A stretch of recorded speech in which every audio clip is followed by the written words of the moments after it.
what role do you think love plays in this whole thing? What role does love play in our existence? Doesn't have to be just art, but also just... I think, I'm going to talk about it in the case of art because I don't really know about the rest of existence. Mm-hmm. I'm only 23. But I think that love is crucial in making art. Either love or the lack of it is two sides of the same coin. You can't have one without the other. But if you're creating something because you love the craft, or you're creating something because you love somebody, or you're creating someone because you love yourself, or rather if you're creating something because, in spite of all those things, because you hate somebody, or because you hate yourself, or because you're just frustrated, like art can come from a negative or positive point of love. But I think that love, like death, is paramount in order to create, because without it, it'll just fall flat. So you mentioned that you can create in spite of love, so for hate and stuff like that. How sustainable do you think that is for people? I know that Santa Claus was put into Narnia and Tolkien hated it. But that's not really relevant. That just came into my brain when you said that. I felt like sharing that. How am I gonna retcon this? I just felt like sharing that. That's how I retconned it. 3, 2, 1.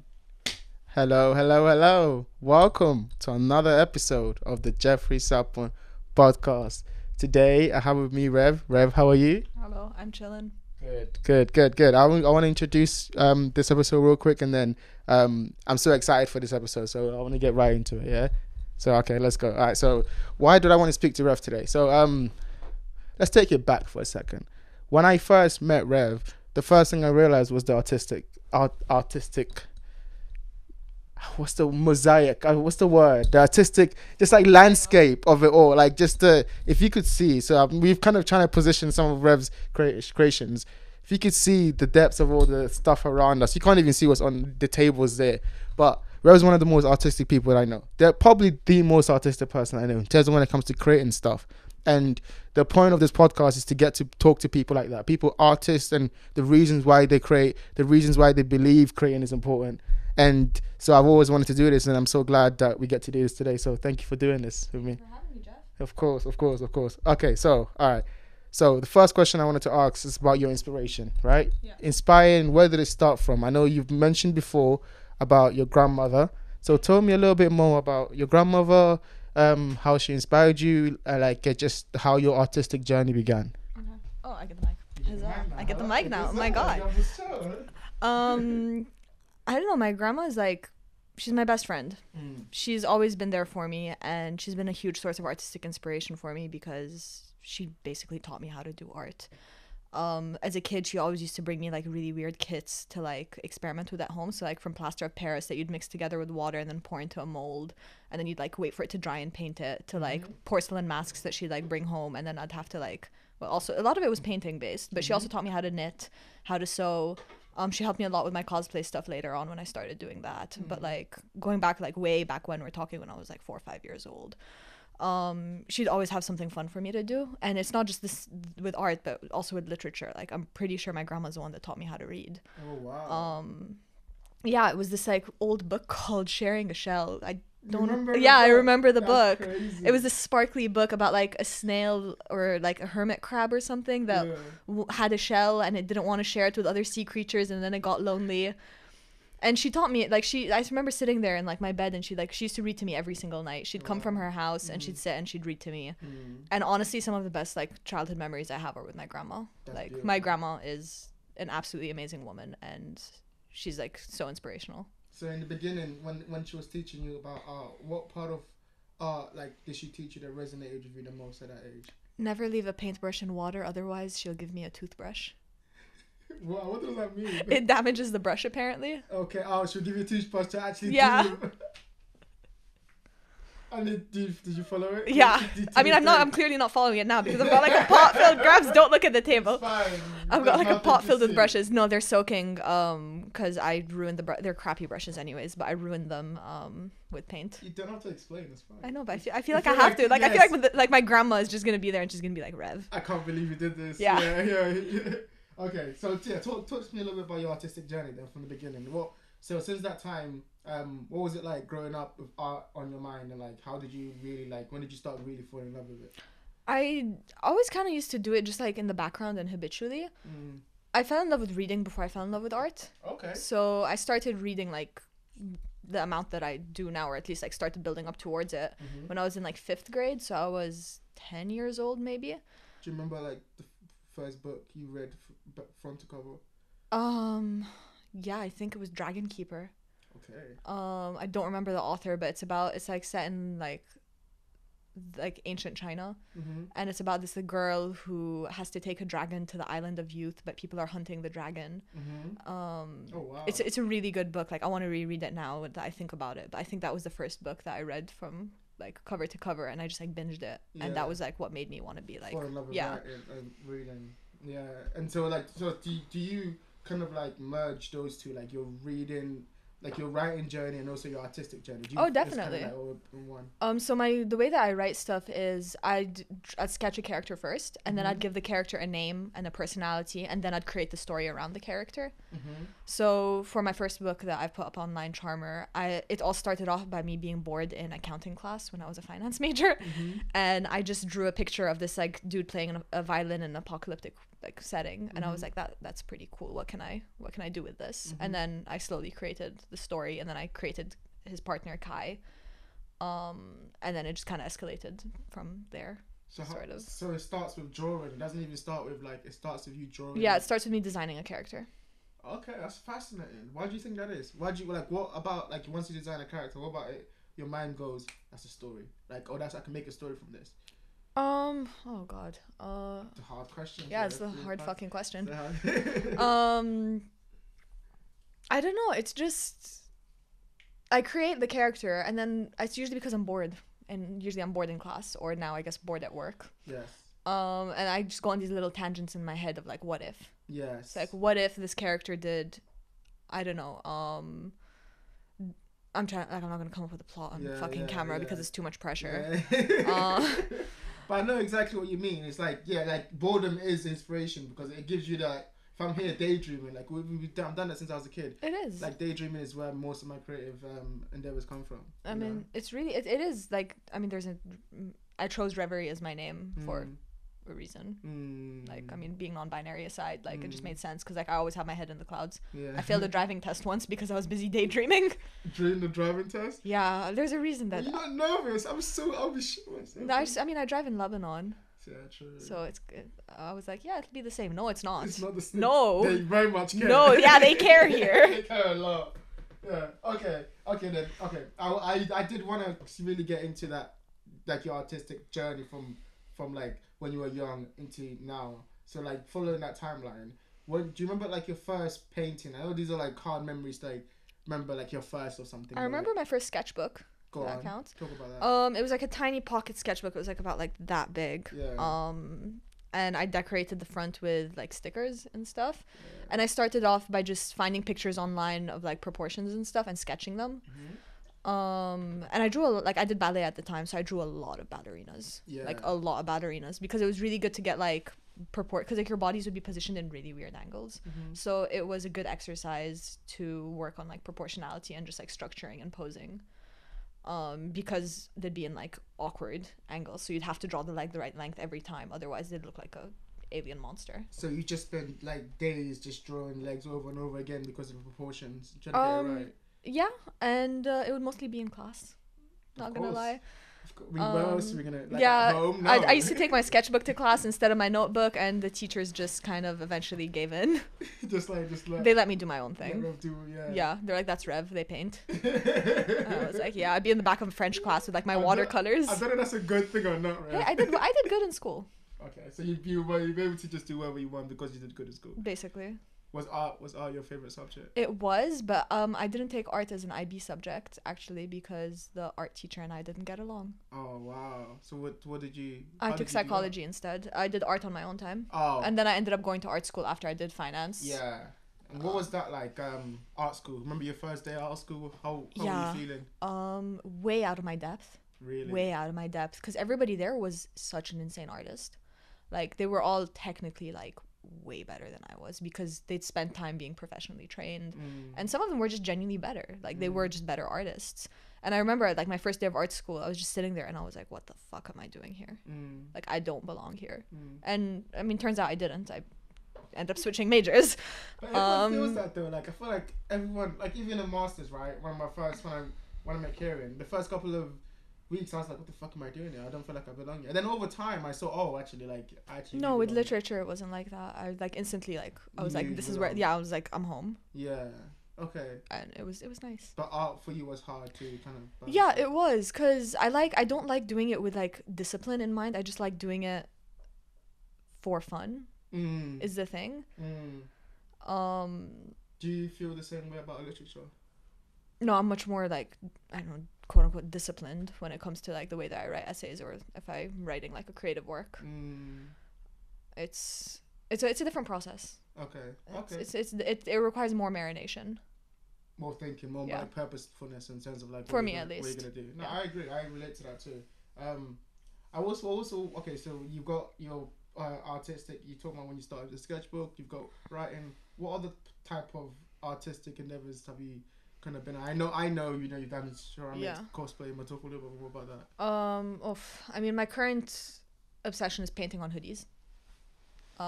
Exhibit A. Exhibit A. We can really. All right. Wait. I'm gonna move the camera. Kind of 4-4 breaking, but wait. I don't want to. I'm gonna move the camera. Moved it 1 inch to the left. Hey, I don't want to mess up everything we have. But yeah, as you can see, Exhibit A. Talk a little bit about this. What are we seeing? It's a character from my second manuscript. You can see like that's amazing.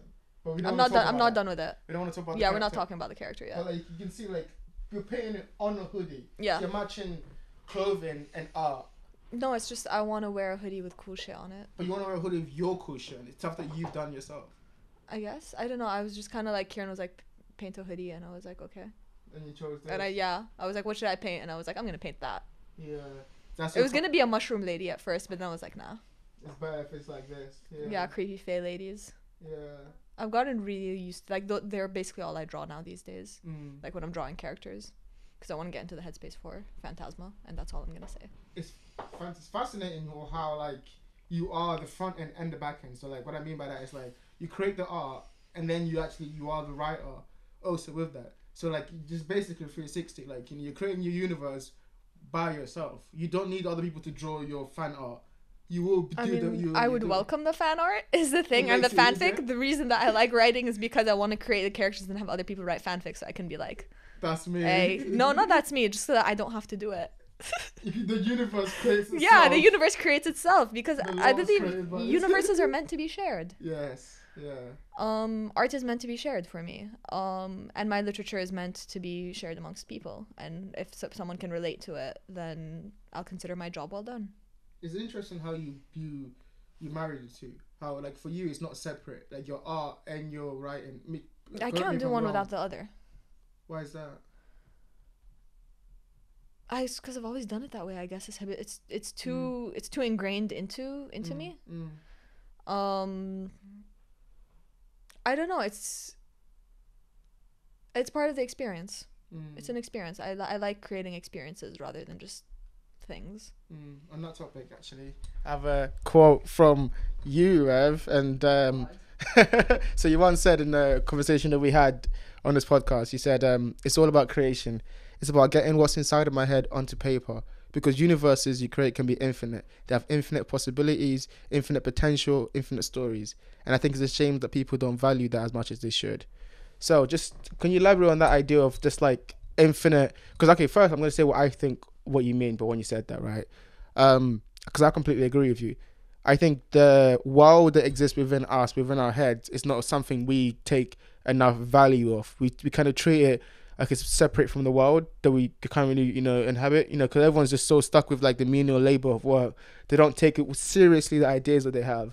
And like when it comes to artists, and I've realized when it comes to writers especially, that's all we take seriously almost. Like we take that world meaning more than whatever goes on out here, because that at least we can understand, at least we can make, and then we almost like explain our world through that. So like whenever we write stories, you're kind of explaining the world that you inhabit in your head to other people and be like, do you get it? Like this character is like this, and in my mind it's an orc, and it's like, you know, you know, but like you 7 arms and like, you know, but they have this personality, and like you kind of build that. What did you kind of mean about that, and can you elaborate on that quote a little bit? Basically, imagination to me is infinite. It's just kind of like moving it then 1 inch back. Perfectly balanced, as all things should be. I love it. It's good that you got that. Yeah, of course, bro. I know, I knew it too. But yeah, like, imagination can be infinite. You can create whatever you want in your head, and you can do whatever you want with it. The ability to translate what's in your head onto a page so that other people can partake in that experience with you is the skill that I'm trying to hone, because I find that, well, I'm a bit of a control freak. I like making things. I like controlling small details about things. So, you know, when you're creating a universe, it's about as close to playing God as you're gonna get. Yeah, you've mentioned, yeah. It's crazy, yeah. So it's, I mean, that aside, it's also really liberating, because you can imagine what the world could be like, and you can imagine different scenarios, and you can imagine different people and adventures and stuff, and in a way you'll never be lonely. I also think, like, what does it feel like to have thoughts turn into things? You know, like, you think of, say you want to create like an object, with like ceramics, and then you think the shape of it in your mind, but then you can form it with like whatever chemicals we have at hand, and you like, I did that, like. But you get so used to that. What's that like? I don't, like, with resin, for example, like if I'm making a mold, I'd make it out of clay first, and then I'd cast it, and then I'd have like a silicone mold where I can pour the resin into. I'd always start off, if I'm doing a project like that, like if I'm doing a cosplay project, or if I'm doing just like a 3D, like actually like building something, I would, like, I'd sketch it out first is the thing. So I'd sketch it out first. I'd try to break it down into components, be like, okay, so I need to do this first, this second, this third. And then depending on how experienced I am with the medium. So with resin, not so much. I'm still learning. With that, it's been like a year since I've picked it up, but I don't play with it that much because resin is really messy and really expensive. But it's like trial and error mostly. I will Google a few things if I get stuck, but I like figuring things out for myself more or less. I find that the fun part of the process, because I can figure out what works for me and what processes work for me and how I can make it more efficient and, you know, more fun. So like the nature of like doing something over and over again, that doesn't, you actually look forward to that? Yeah, I like getting stuck in a loop sometimes. It can be cathartic, and I'll have music on in the background. I'll have my favorite like TV show or an anime playing, or an audiobook, or like Friends on a fucking loop. On a loop. I came in today, the friend was, you weren't even watching it, it was just on the loop. I was passed out when you came in. I found myself like looking like, oh no, like it's just so, it draws you in. You have no idea what's going on, but it draws. Okay, fine, let's stick on topic, stay on topic. No, it's fine, we can go off topic, I don't mind, this is the point. Go on tangents. Okay, talk to me about your love of Friends. What about Friends? It's not so much a love of Friends as it is I grew up watching it because my older siblings, because Chris and Alex, both of them are like, Alex is like, I think like 4 or 5 years older than me, and Chris is like six years older than me, and Friends would always be on, so I grew up watching it, and I'm autistic as fuck, like extremely so. So my Asperger's was just kind of like, you know that? We're going to have that be a lifelong hyperfixation. Let's latch on. And I was like, oh no. But no, it's great because you must enjoy it at some point. Like, no, I do enjoy it, and it's fun with it's fun with Chris because we always like throw references back and forth to each other. It's like I don't even have a plot. Like it's funny because you were like, are we watching Friends? And Rev would like say the line is coming up in like 2 minutes, and I'll just be like, I'll look back, I'm like, what the fuck is going on? Like, how did you know? Even if you know the line, how did you know exactly the anyway? Yeah. It's how many times you watched it? Yeah, I don't know. Basically. Like this year alone, I don't know. It's pretty impressive. It's just on in the background while I do shit because it's white noise. Yeah. At this point, but like it's comforting. I don't have to concentrate on it. Yeah. And it's a childhood thing. Yeah. Ironically. In a way. I'm glad. I guess. I'm glad that because I used to watch Friends too. Like when I was really young, I never carried on. But I'm glad I found it now because like it's just funny to see like someone that really cares about Friends. But okay. But anyway, we were talking about. Infinite possibilities in art. Okay, talk to me about what some of the different mediums that you think art, you know, that you want to be exploring art in the future. You know, just Just if you had Like to if you had a choice. If I could do any, if you could do if any, I could like make anything. Yeah. Let your mind roam into the. I'd love to learn how to do like goldsmithing, like jewelry making. Okay. Like actually working with metals and stuff. That would be fun. Like blacksmithing, like anything to do with a forge. Like I want to learn how to make blades and stuff. Like the massive thing. I would love to learn how to make a proper like blade. That would be so fun. And like so a sword. That'd be illegal. I don't know if I would want to learn how to make a sword. That's pretty cool. I mean, a sword was my prom date. It would be full circle. Would you like? Was it part of like the actual? Would you put engravings on it, or what would your sword look like? I tried to make. No, I can't talk about it because it's part of Phantasma. Okay, sorry. And yeah. You guys have to wait. Yeah, you guys have to wait till I'm actually done with the second book. You have to and then loop back in, cut and then wait till I'm done with my PhD. 4 years. Just 4 years, guys. Yeah, just 4 years. It's not gonna kill me. It's 4 years. Don't say it. It's gonna be an experience. It's gonna be so fun. I'm so excited. Exactly. I'm really excited for my PhD. Life, yeah. Talk about that also then. You're obviously like an amazing artist, but you also love academic. Talk about your academic journey and like what you're looking forward to in your PhD and just even further. I mean, if we're gonna go back to the start of this, like, I was doing really badly in English up until my last year of school. Like it was my lowest, like with my grades. It was other than chemistry. You love. I love reading and stuff. Yeah, but I didn't like. Part of me didn't take the class seriously, to be honest. Okay. But like I was getting like. I think like 80s, like low 80s, like 82, 83. Oh, you have a system. It was out of 100. Okay. And the highest you can get is, well, in English, the highest you can get is like 95 because like no one really gets like 100. Or like within that boundary because 100 means you should be published. That makes sense, yeah, especially at that age. Yeah, I was 16, 17. I want to say 17. And I did like reading. Like I was reading quite a lot at that point. I just didn't give a shit about analyzing it because I didn't want it to ruin the book for me. And then I accidentally did well on an English project on The Handmaid's Tale. It was like an oral exam on the corruption within the novel, and we had to comment on it. How did you accidentally do well? I pointed out that the corruption, because like when, oh God, we're talking about a book that I read ages ago. So he takes her to a brothel at some point, and the brothel is literally in the center of the city. So I talk about how literally the heart of the world is corrupt, and I commented on that, and it was like a 30-minute oral thing where you had to go on and be like, oh, this is why, and like defend it and stuff. I don't remember what else I said. But my teacher like really liked it because she used it as an example for the class, and I was like, oh God, stab me. And I got like a 96 on it, I think. And then I was like, oh, maybe I actually can do this because it was easy and I enjoyed it. And then I actually went into like my final year of school with that in mind, and I was like, okay, I'm actually gonna put in effort and I'm actually gonna try, and I'm gonna try analyzing these books. And we did Frankenstein and The Great Gatsby. Great Gatsby was chill. I was like, okay, I don't like, yes, F. Scott Fitzgerald is a great writer. I don't personally enjoy his work. But I fell in love with Frankenstein. And sorry, I'm going on a tangent. No, this is exactly what you should be doing. This is what you should title this episode. On a tangent. Sorry, I'm going on a tangent. Yeah. But no, please go. And I really respected my English teacher. I mean, I always respected my teachers, but my English teacher was a really chill dude. Yeah. And he really encouraged me to write and to create, to just basically to have fun with that. Like essays, like he let me write papers on whatever the fuck I wanted. And from that moment, did you have a thought of like, oh, I want to do this at like?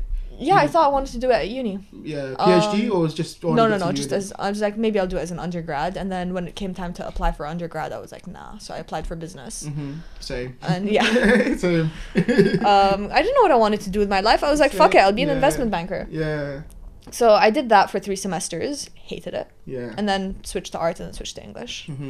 And then after doing my second year, well, I got second year admission for English Lit because I'd already done uni. And then at the end of my second year, after I wrote Charmer, I was like, okay, I'm gonna do a master's. I'm gonna do a PhD.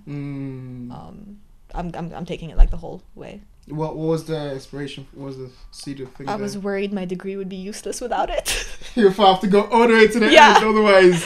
My anxiety was just like, no, you're doing this, and now I'm actually like, okay, I enjoy research. I love research. Yeah, no, I think you do so well because I think you're right. It's you're enjoying both, but like the whole thing about academics is like you have to enjoy what you're doing. You have to enjoy taking that deep dive into it's so interesting because like you get to learn really weird things. Yeah, really like detailed and a detailed level too. Like you would know the root of where it came from, and then you'd have your own opinion about it, and like so on, so on, so on. Yeah. Are you looking forward to teaching kids or like not kids but like I'll be like God I hate kids. I really hate kids. Like don't say that. I hate kids. We love kids. No, we don't. We love kids. No, I'm gonna punt one and see like 10 meters.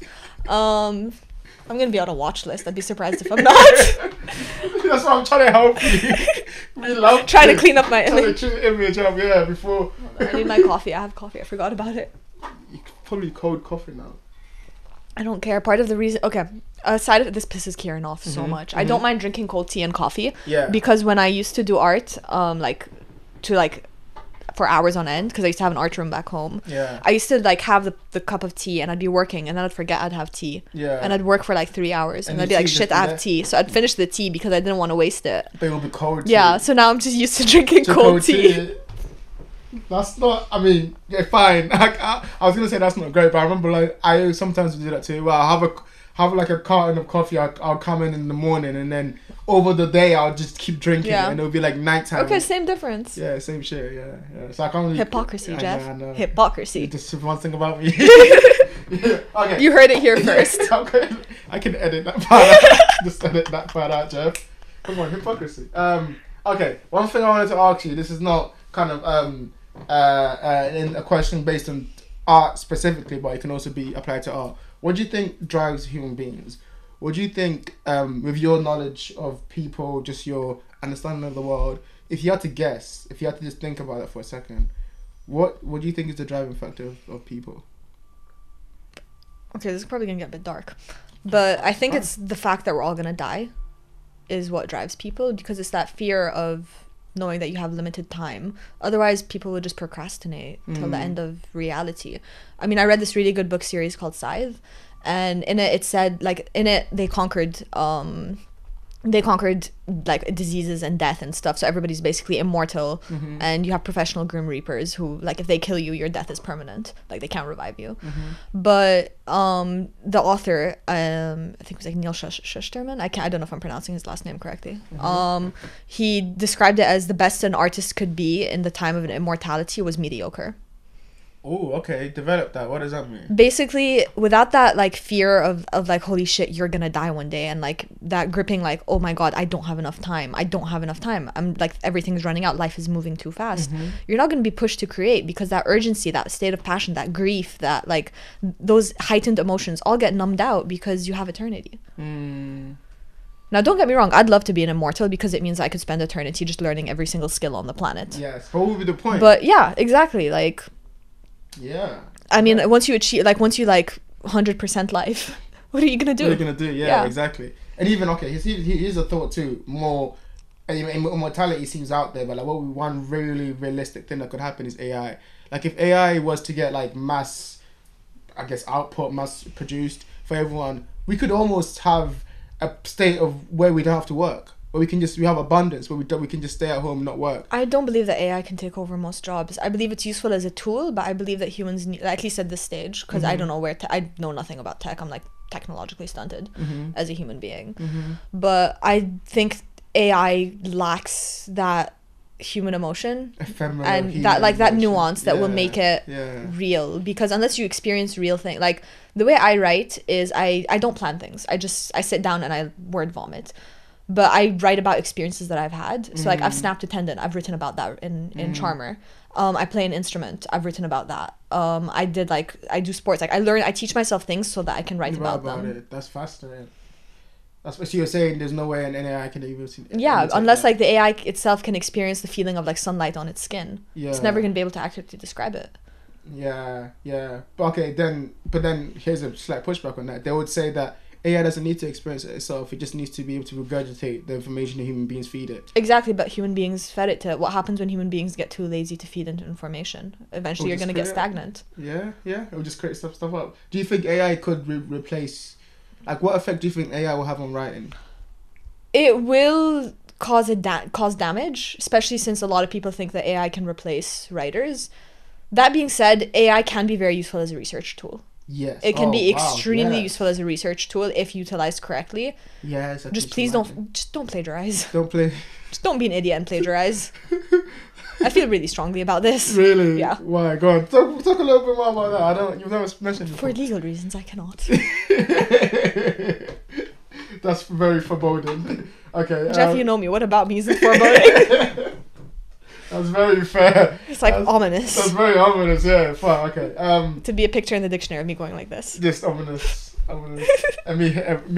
Yeah, Jeff would the interview mic going like this. I'll be hypocrisy. You be ominous. Okay. Okay. Then here's the next question. Then, in what way does your art, looking around your room, what way does your art reflect your personality? Do you think? If you have to say, maybe just how it's changed over the years, but like even now, what do you think? What would you say? I'm an edgelord. Apparently, Karen loves calling me an edgelord. I am an edgelord, to be fair. It's fun. Like, I like being extra as shit. It's like being like Oscar Wilde. Mm-hmm. Like, Dorian Gray threw himself down onto the couch and he's like, oh, my life sucks. Victor Frankenstein did the exact same thing. It's fun. Yes. Being dramatic and being over the top is really fun, and I like representing that in my art. It's like I've got a cat octopus drawn over there on a hoodie. Yes. And it's extra as shit, but it was really fun to make. Or like that. That's not something that's like sunshines and rainbows. I probably won't be able to wear that had I still worked at my last workplace. Yeah. Yes. Yeah. But probably. It's just there's more to it. Is it like pushing the boundaries of what's possible? Yeah, why not? Is my thing. Like sometimes you have to rein it back. I get that, but it's like literally why not? I guess like if that was my philosophy, it would be like, yeah, but why not? Yeah, and you're saying that's kind of like, has it changed since you were a kid? Or like, as you've gotten better has it, or like your personality's changed, has it like, but actually...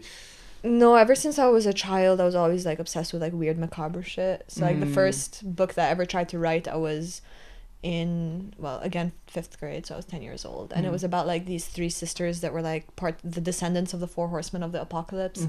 And the one who was death, like she drained life from everything around her, so like plants and stuff. Quite literally, that's and crazy. and the only way that they could all like be get rid of existence or themselves or something was if they died at the same time. Yeah. But there was a 4th girl who like took the ritual stone and she escaped, and that's as far as I got before I gave up. Why? Okay, do you remember why, having that 10 years, you were like, that's an interesting story? Oh, I was reading Cirque du Freak by Darren Shan, and I was like, I want to write something edgy. Yeah. So I came up with that. Came for edgy stuff. Okay, and as you've going older, you've taken that artistic impulse into other things, like cosplaying. Talk to me about cosplaying. Where did that stem from? What was your journey of cosplaying like? Where is it now? I started cosplaying because I went to summer camp and there was this chick there and she was really cool. Yeah. Like I thought she was so cool. And she was a cosplayer and I wanted to impress her because at the time I didn't know that I liked women. And I didn't know that the reason that I was thinking about her all the time was because she was beautiful and I wanted to like have her be like, oh wow, you're cool too. Yeah. And then I got into cosplaying, and then by the time I realized that I had feelings for her and that I wasn't straight, I was like, oh, well, I picked up a fun hobby at least. Here I am. What was your first, do you remember what your first, like, venture into cosplaying was? Was it a whole costume? Or it was, I started off partial cosplaying, so I'd make, like, accessories and then wear them to get comfortable with it. And I even, like, so part of the name Reverie was because I had to be I tried to be queer online because it's not really accepted back home. So I created like Reverie as like Reverie stuck as like this whole other personality. And I could like be myself online and stuff. And I kept like a huge split between Reverie and like who I was back home.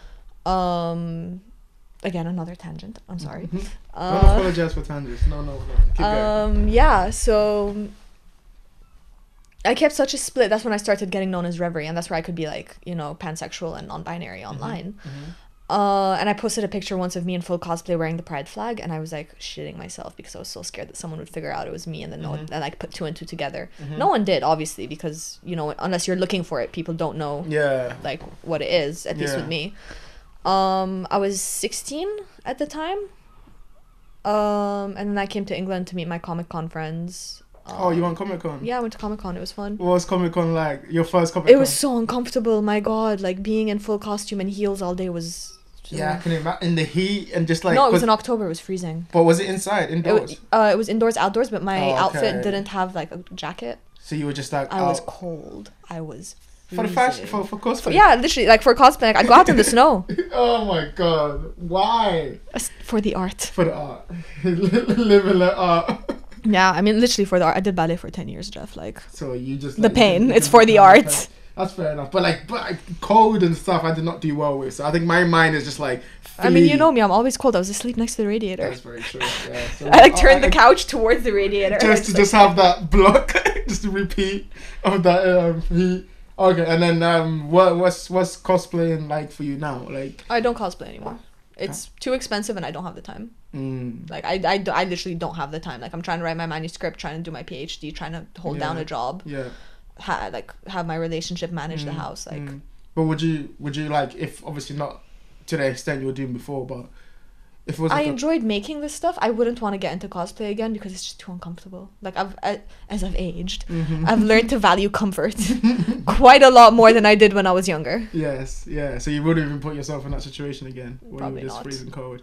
Yeah, freezing cold, covered in like whatever body paint if needed, and like with the wig. Oh, the wigs were the worst because the wig cap would like press on your skull. Yeah, and I've got a lot of hair, like. Yeah. So I'd have to wear 2 wig caps to flatten it all down. And you did that the whole day. And then you'd have to wear the wig on top. And you'd have to wear it for like if you were going to Comic-Con like the whole day. The whole day. Yeah. Yeah. Did you like Comic-Con? What was the experience there like? Hanging out with other nerds? It was really fun. It's a very positive memory for me. I had fun.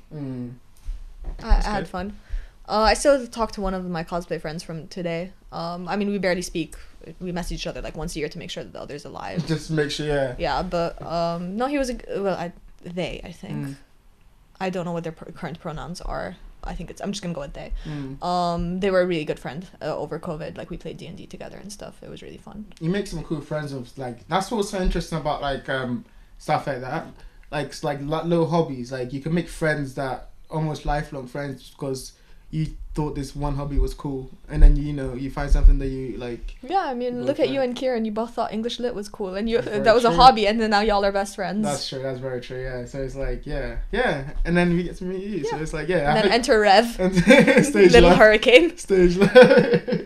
Okay, talk to me. You mentioned about like we talked a lot about like your art, but I want to get more into like the process for you and your creative process, right? Talk to me about how you approach it. Obviously, I know you're... But approach what? Everything's different. You have to be more specific. Oh my god, I've never got like notes. This is why that's how I know it's Rev. I've never got like, no, be more specific in your question. Okay, I will be. You're right. Okay, talk to me how you approach the career. Okay, pick anything in this room and I'll tell you how I've made it. Okay, that one there. Which are you pointing at? The one behind the one we cannot speak about. Oh, lol. Actually, no, that's a dragon that I didn't make that. I bought that. Okay. I use that as sketch reference. Fucking, just talk about one before. Just the pot. The pot, yeah. How'd you make, what would you call that? Oh, this is just a mold that I had. That was actually really easy to make. It's resin, and then I mixed different powders together, and then I sanded it, and there were a lot of air bubbles, so I used the heat gun, and then you just heat up the resin, and I have like a little spatula that's made out of silicone, and you push it, and it like kind of molds the So you resin. mold it first, and then... No, so you have the mold, and then you fill the mold, and then the mold sets, and if you have a heating mat, then it can... it cures faster because temperature affects. So in summer it was really annoying because I tried to make a skull and I poured the resin and I left for half an hour and I came back and it had set because it was like 30 degrees. And it was really annoying because I was drying flowers in it and all the flowers had floated to the top and it was such a waste of both resin, time and flowers. Yeah, because like you have to dry, like when you dry flowers it's really annoying because you have to dry them with silica gel to preserve the color, otherwise the color will get leached out and it'll go green. So what's the most annoying part of the mess? The mess that is... The mess. Because you have to clean it up, obviously. No, not just cleaning up. Resin gets everywhere. It gets everywhere. Yeah. I don't know if I'm doing it wrong, maybe, but if it gets everywhere. You were there when I started learning resin. I started on a cup. And that was fascinating because I would see you do it multiple days. Like it would be like not a 1 day project. Yeah, no. Some of them are multiple or last for longer. It depends on if you're layering them or not. Yeah. And I didn't have the patience for that. That's why I was like, what's going on here? Like I would want something. Yeah, you'd be like, Rev, what the fuck are you doing? Fuck? Meanwhile, they're dripping resin onto like a pot. So focused, just like like a science experiment. Okay, what about something like that? What about kill your past, make your real? Make Oh, you real? that's a quote from Lolita. Oh, really? Yeah, Nabokov.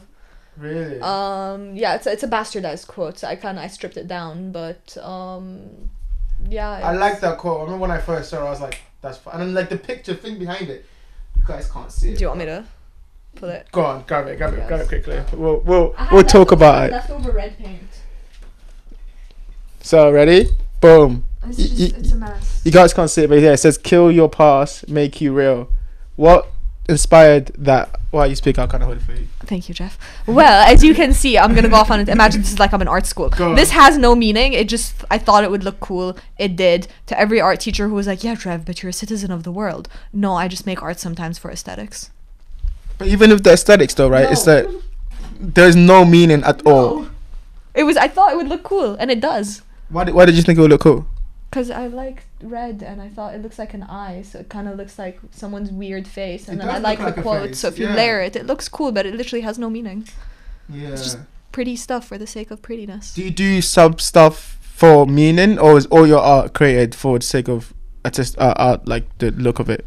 No, I mean, my novel Charmer is, I guess like an allegory for what it's like to be queer, because the main character has to hide who he is, and he's dying of a disease that he can't really tell people about because of this discrimination and the prejudice. So it kind of like does touch up onto that topic, and then also there's a topic of like consent that I really talk about with one of my other characters. So no, like sometimes my art does have meaning, but other times I don't think that it's necessary for art to always have meaning. No, you can just make a few lines on the paper and call it pretty.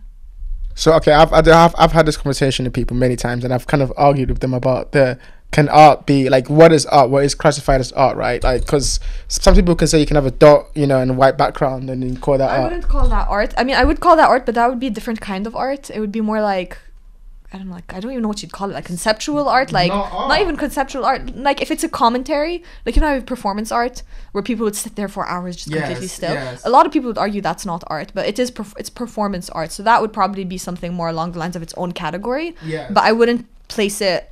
Again, it's very subjective. It's hard to draw the line, but I wouldn't place it in the same category as art that has meaning. Not necessarily has meaning. The art that has had a lot more effort put into it. Yes, and I think that's my argument too. It's like the effort and the meaning that you put into an artistic piece is almost the reason you do the art. So if you just do, for example, the person who just sits there, like I get it, like I get the concept behind it. It's a conceptual piece. You're thinking about the thoughts of other people are mostly the art that you're creating. How it manifests in people's mind, but you're not manifesting anything yourself from within.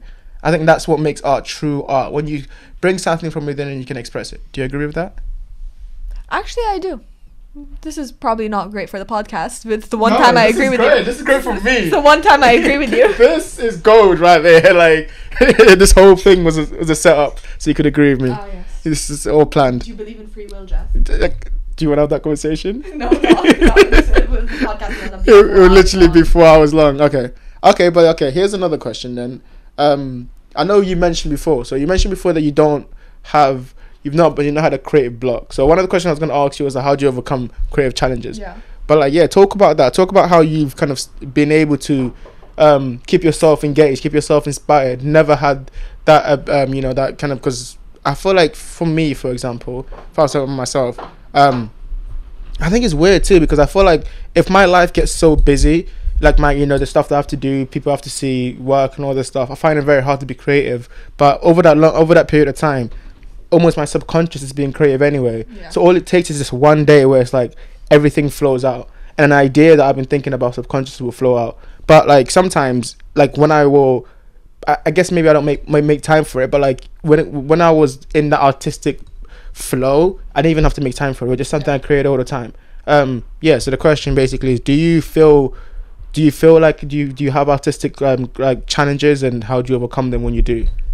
I mean, yeah, some days it is easier to create than others. Like day-to-day life gets in the way, and it makes it, like, for example, when I was working my 9 to 5s, I went maybe 6 months without writing anything. Since I quit my job, I've written, I think, about like 5,000 words, and I've quit my job. I quit my job 2 weeks ago. Like I've written a chapter and a half, and then I've modified another chapter. So it's like if I'm given 4 hours, because it has to be like minimum 4 hours of unbroken time, I can focus and I can just sit down and I can just like start like creating and stuff. But if if I'm not completely isolated for those 4 hours and there's distractions, I can't do shit.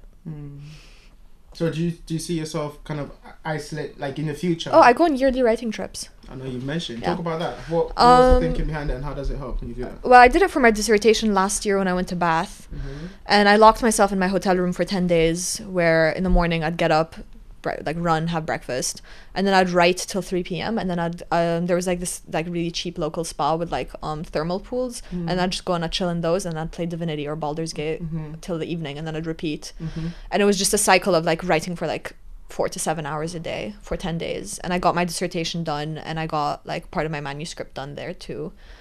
And then the year before that I went to Leb to do the same thing for my undergrad dissertation, and the year before that I did it for my finals. And I went to Paris for that because I think Chris was there and I went to visit them.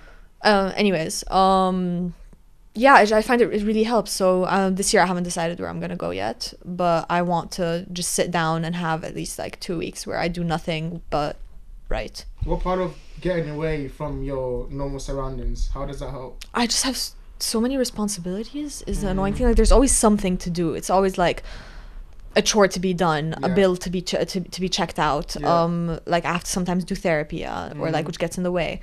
I love my therapist, so she's great. Or it's like I have to be somewhere, or someone will call me and they'll need something, or it'll be like the cats are fighting again, and it's like there's so many distractions, and it's just like I need to sit down. I need to have complete like this is why I have the shed. I just sit down and nobody comes in here because it's like established that like the smell of resin usually drives people away. That's exactly as planned. Yeah, exactly. REV'S natural habitat's toxic. Don't say that. It's not true. It's not true. I'm a wholesome individual. Yeah, exactly. Okay. No, I said my environment is toxic. I myself am not toxic, Jeff. Fair enough. Yeah. So that's that. Okay.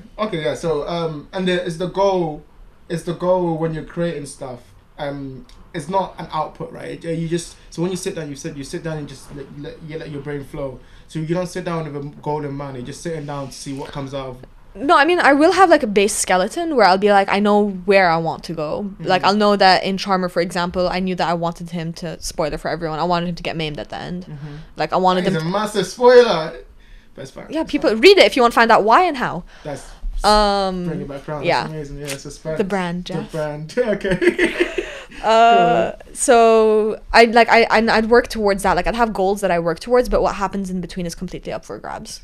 So I'll just write and be like, okay, this makes sense, that makes sense, and then when I'm editing it, I'll go back and I'll retcon it all and I'll smooth it all over. That's amazing. That's such a unique process too. Like I don't work like that, but I think like it works for you, and I've seen it. So it's like that's really cool that you found that. Like, did you try different stuff until you found it? Was it just no? Like... Well, the way I learned how to write my first book was I sat with a copy of my favorite novels, like 3 of them, just like stacked up, and I'd start writing. And then every time I'd like hit a wall of like I don't know how to describe something, or I don't know like where the page break should be, I'd open up a book, I'd find an example, and I'd follow through. That's cool. Okay, so you mentioned brand before. You mentioned about creating a brand. Do you? What is that like? What's that process like? How do you How do you build a brand online? Like, how are you trying to build your brand online? How are you trying to be perceived, and what is your aspiration for that? I mean, I've always had an online presence. I mean, I used to cosplay and had like a bit of, it wasn't that big of a following on Instagram, but I did have like a small following. And then I moved over to Wattpad. And I don't know. I don't really know what my personal brand is yet. I'm still trying to figure that out. I mean, I know the number 13 is involved. Because that's when I snapped my tendon. Yes, and that's the 13th first episode I showed up in. Yeah, exactly. Yeah, you're gonna have to make that a continuous thing now. Just like multiples of 13. Can't cut was 13 episodes only. Yeah. Okay, but you want that. Like I know we've talked about this many times. Like how because I'm chasing success, I'm chasing fame, and I'm chasing that. And I think it's difficult too because I do want to be left alone. But I understand that if I want to get where I want to get to, the goals and where I'm trying to reach, I have to kind of let some of my privacy be taken by other people and let them kind of into my world. You gotta play the game. Exactly. How do you feel about that? How do you feel about the game that the steps we have to take in the game? That's it's a pain in the ass, but it's necessary. it's hard. I mean, like, the publishing world is cutthroat, and it's really hard to get published, and it's really hard to get anybody to pay attention to you because there's so much stuff out there. But like, I don't know. I think I can do it. I hope so. One day I'll pull it off. I might be 50. I might be 60. My work might be appreciated after I'm dead. But that's so peak. Imagine that's fine. Imagine all the artists that happened to, like, their work is only appreciated after their death. So when they live, they don't understand. Yeah, they'd be broke as shit. Yeah, like, fuck that. I want peace, man. Give me my money. Yeah, literally. Okay, how do you... Like, I want to afford art supplies. Exactly. Not just art supplies, but yeah, way more than art supplies. No, I don't care where I live. As long as I have an art studio with as many art supplies as I want, I'll be happy. I want a boat. I want a yacht and a... Do you know how, like, high maintenance a boat would be? Well, if I pay... Who's going to maintain... Yeah, but then what's the point in having the boat? It's not about realism or realistic. Yes, it's about the dream. It's the dream, Jeff. I want a boat. I want to get me a boat. Okay. You're like Joey from Friends. I am Joey. We've said it before. Oh my god, yeah. Full circle moment. Friends always pops up. Yeah, Friends. All roads lead to Friends. All roads lead to Friends. Okay, so you mentioned how the industry is very cutthroat. Yeah. And I think that's because everyone's trying to, like, adhere to this goal of creating work that can sell to a mass audience. How do you plan to balance that from your own artistic intrinsic value of what you think art should be like, but also play to the market, so because you have to grow in the market, you know? I mean, I'm a consumer of fiction, like, massive consumer of fiction. So I'm trying to write a book that would fit my niche and my genre and, like, my fandoms, because I'm not unique in what I like, not at all. Like, the fandoms I partake in have, like, some of the fanfics that I read, there'd be like 300 pages of fic for the same, like, two people. Or cosplaying, like, cosplayers trying to cosplay the same character over and over. It's a whole community. Yeah, it's a whole community. Sorry, I went on a tangent. What was... You're talking about you partake in large communities, so you kind of understand how they behave. So, like, you're creating work almost for you, but so, like, I'm creating it for me, but because it's like everybody else is also interested in the same things, I can kind of create to capture that market as well, because I know what they want, because it's what I want. Would you sacrifice art for success? Because in what way?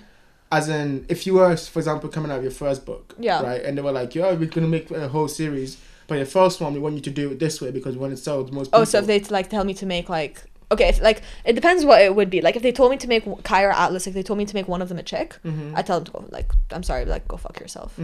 Like, the whole point is that they're two male characters because it's part of the point that I'm trying to make. And I want to add more to, like, there's not enough queer fiction out there. Like, yes, there's a lot of queer fiction out there, like, relatively speaking, but, like, compared to how much, like, non-queer fiction there is, it's not really that much. And especially, like, I find, like, fantasy stuff, like, it's harder to find.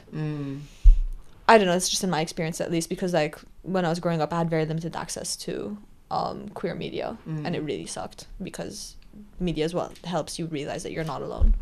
So it's important for you not to sacrifice the artist, like, especially that. Because if my books can, for some, like, somewhere on the planet, get to somebody who's, like, struggling, and they're like, oh shit, I relate to this, and I'm not alone, and that can actually, like, and that makes me feel okay with being who I am, then I'll consider a job well done. That's beautiful. That's really well put. Let's wrap this up. But I have a few, like, I guess I'll call them softball questions. What role do you think love plays in this whole thing? What role does love play in our existence? Doesn't have to be just art, but also just... I think, I mean, I'm going to talk about it in the case of art, because I don't really know about the rest of existence. I mean, I'm only 23. But I think that love is crucial in making art. Either love or the lack of it is two sides of the same coin. You can't have one without the other. But if you're creating something because you love the craft, or you're creating something because you love somebody, or you're creating someone because you love yourself, or rather if you're creating something because, in spite of all those things, because you hate somebody, or because you hate yourself, or because you're just frustrated, like, art can come from a negative or positive point of love, but I think that love, like death, is paramount in order to create, because without it, it'll just fall flat. So you mentioned that you can create in spite of love, so for hate and stuff like that. How sustainable do you think that is for people? I mean, I know that Santa Claus was put into Narnia and Tolkien hated it. But that's not really relevant. That just came into my brain when you said that. I felt like sharing that. I was like, how am I gonna retcon this? I just felt like sharing that. That's how I retconned it. Because I wanted to. Yeah, because I felt like a snap. Okay. But yeah, no. No, like you can create in spite of things. I mean, I did for a really long time. I created in spite of myself. I wasn't really happy with who I was at the time, and I do struggle with depression sometimes. So when I'm going through an episode, when I'm creating, it fluctuates. You don't always have to create out of like negative emotions, but you don't always have to create out of positive ones either. But I often do find that when you're working like with something negative, it transforms into like a positive feeling, at least. Like the thought process might not become positive, but you feel really good about yourself when you're done painting. Like my bedroom walls back home, completely drawn upon with like eyeliner and like black and white paint. I can imagine. I was bored. I was bored one day, and I was like, fuck it. What you draw on your walls? My mom would kill me. Like she'd smash my head into. No, my mom. I was so scared to tell my mom. But she, like, my parents were actually really supportive of my art. Artistic, yeah. My parents have been very supportive of my artistic journey. I mean, they let me go to art school. Yeah. They let me switch to literature, like my majors 4 times. They've always like helped me out with art supplies. I never had a shortage of books growing up. And yeah, and also there was like my sister who also turned me on to like some really cool stuff. She recommended I mean, if I list the books she was recommended to me, I could be like a long ass video. Yeah. But no, like my whole family is really artistic, and growing up in that kind of environment where art was like not only encouraged but actually like sometimes pushed onto me. I think it really helped. Do you look back and are grateful for that? Then I'm guessing. I really am. I mean, at the time I wouldn't have been, obviously. Okay, I mean, we're kids, right? Yeah, when you're a child, you don't know shit. You don't understand the reason people are telling you to do stuff, and so you straight away think they're stopping you from doing what I want, and then because I've had that too. As I'm getting older, I'm realizing like most of the things my parents and my family said were true. It's for your own benefit. Yeah. Sometimes. No, not all the time, obviously. But most of the time it is because they care from a place of it's from a place. Yeah, but you know they always say the road to hell is paved with good intentions. Exactly. Yeah. So it's I don't think anybody like parents are just people too. Yeah. It's the hard thing to realize. It's like they mess up too, and that's okay. That's okay. I love that. Yeah. I love that. So just to I love to kind of summarize what you said about love. Then it's something that we can create from. It's a source that we can create from, but it's not something. There's not only source to create from. Yeah. We can create from many different sources. There are, but like love tends to be like the root of a lot of emotions, at least. It's like you like something or you don't like something. It's like you like a food, you don't like a food. Somebody might paint something like a beautiful thing because they liked a piece of chicken. Who knows? Like inspiration strikes at the weirdest moments. Do you think love is the reason we do anything? I think it's the reason we do a lot of things. I think we also do a lot of things for survival. It depends on, I guess, how many of your needs are met. Because if you don't have, it's, I guess, part of like self-actualization and all that. Like if you don't have a stable place to live and a proper income and knowing where your next meal is going to come from and your next bills, or like if you're in like a really like toxic relationship, you're not really going to focus on you're going to focus on trying to get like from day to day. And I think art can be made from that, is the thing. Like beautiful art can be made from that. Like look at Van Gogh. Like dude was really depressed, but he took depression and he created like ecstasy out of misery in his art. And yeah, I think creation is different for every single individual, and I think that it's equally as amazing for every single person because it's just that unique, which proves to the point of universes being infinite. Beautiful callback. And to close it out, then final question: what advice would you give to someone on this artistic journey about creation, about the infinite possibilities that they can also inhabit? Or you can also give an advice to yourself 3 years from now. What just fucking do it. Like whatever it is, just pick up the paintbrush, pick up the typewriter, pen, keyboard, whatever medium it is, and just do it. Because I like saying this, I don't know where I picked this up from, but fear is useless and temporary. You might as well just do it. You're here for like such a short amount of time. Fuck it. Yeah. Like, just create. Like, if you're not creating, what the hell are you doing in life? Right. If you're not making things, if you're not expanding the world, then what are you doing? That's beautiful. I think so too. 100% agree. Yeah. I think, like, that's the only thing that stands the test of time. You know, there's this beautiful phrase. It's like it doesn't matter. All that matters is the shout we have into the wind, into the abyss, because we're all gonna die one day. Yeah. So it's like what's the shout? What's the echo of what you leave behind? What do you want to leave behind? What do you want to be remembered as? Yeah. Or for? Yeah, and I think that comes from. I think obviously as artists we Yeah. can say that, but I think that's true. I think that's why people are respectful of artists, because they see that on some level we are kind of shouting against the meaningless of existence. I don't think it's meaningless, but that's, you know what I mean. Like we kind of. That's a whole other can of worms would start opening up.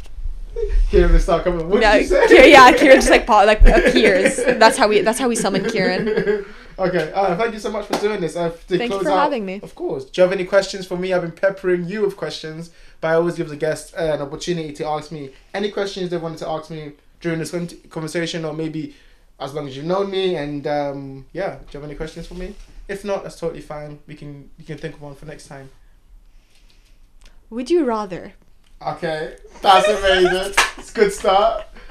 Hi, Auntie. Let's see. Would you rather always have your thoughts appear on your skin, like so people can always read what you're thinking about them, but you have so many thoughts so they can't necessarily tell what's what?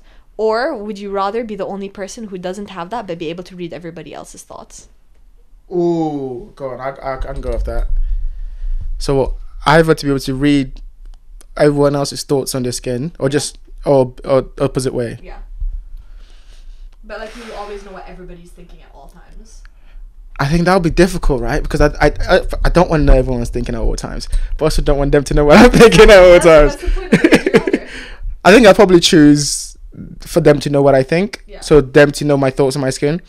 Just because I think over time I'll be able to balance that and be able to show, like, if I genuinely meant something, right? Yeah. The only way I can prove it is like, look, like, you know what I'm thinking. Yeah, and but if you think someone's an idiot, it can come up on your skin in big letters. You'd be like, yeah, I think you're a dumbass. Yeah, but then you just like, no, you're not. You can like almost control it. You can hide and it'll come on your other skin. Yeah. But no, I think all of those two choices, or those two terrible choices, I would probably go with being able to read mine. Because imagine reading everyone else's thoughts. That's crazy. Yeah. There's so many people out there. Yeah, exactly. I'm a hermit. Like everywhere you go, just like people's thoughts. I don't go anywhere, Jack. Fair enough. I guess that's the cheat code then. You would just be you and your thoughts. So nothing will change. Yeah, I can't make that. I have to be outside. So okay, cool. But anyway, thank you so much for doing this. I really appreciate this. It's been an amazing conversation. Thank you so much for your time, and thank you guys for watching too. I've really enjoyed this, and I hope to see you again next time on this. Next episode, do them on multiples of 13. Exactly. All right, cool. So thank you so much, guys, and peace.